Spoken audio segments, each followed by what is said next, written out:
ഇന്നത്തെ നമ്മുടെ റെസിപ്പി കൂവ പായസമാണ്. അതിനായി കൂവ വെള്ളത്തിൽ കലക്കിയെടുത്തത്, ശർക്കര പാനി, തേങ്ങ,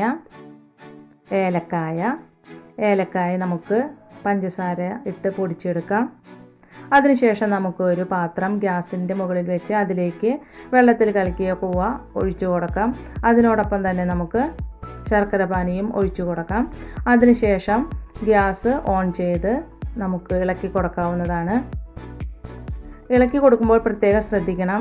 വലിയ കയ്യിൽ വേണം ഇളക്കാനായിട്ട് ഉപയോഗിക്കേണ്ടത്, അല്ലെങ്കിൽ കട്ട പിടിക്കാനുള്ള സാധ്യത വളരെ കൂടുതലാണ്.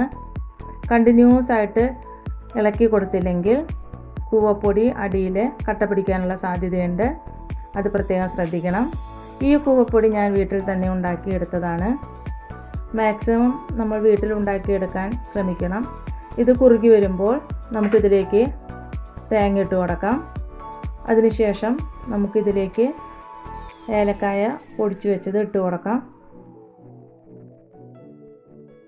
ഇതിൽ വെള്ളം വറ്റി വരുന്നത് വരെ നമുക്ക് തുടർച്ചയായി ഇളക്കി കൊടുക്കാവുന്നതാണ്. ഇപ്പോൾ നമ്മുടെ കൂവ പായസം റെഡിയായി വന്നിട്ടുണ്ട്. വെള്ളമൊക്കെ വറ്റി വന്നിട്ടുണ്ട്. വളരെ ടേസ്റ്റി ആയിട്ടുള്ള ഒരു പായസമാണ് കൂവ പായസം. എല്ലാവരും ഇത് ട്രൈ ചെയ്യണം. എൻ്റെ വീഡിയോ ഇഷ്ടപ്പെട്ടെങ്കിൽ ലൈക്ക് ചെയ്യാനും ഷെയർ ചെയ്യാനും സബ്സ്ക്രൈബ് ചെയ്യാനും മറക്കരുത്. ഇത് നമുക്കൊരു ബൗളിലേക്ക് മാറ്റി ചൂടാറിയതിന് ശേഷം നമുക്കിത് സെർവ് ചെയ്യാവുന്നതാണ്. അപ്പോൾ എല്ലാവരും ഇത് ട്രൈ ചെയ്ത് നോക്കണം.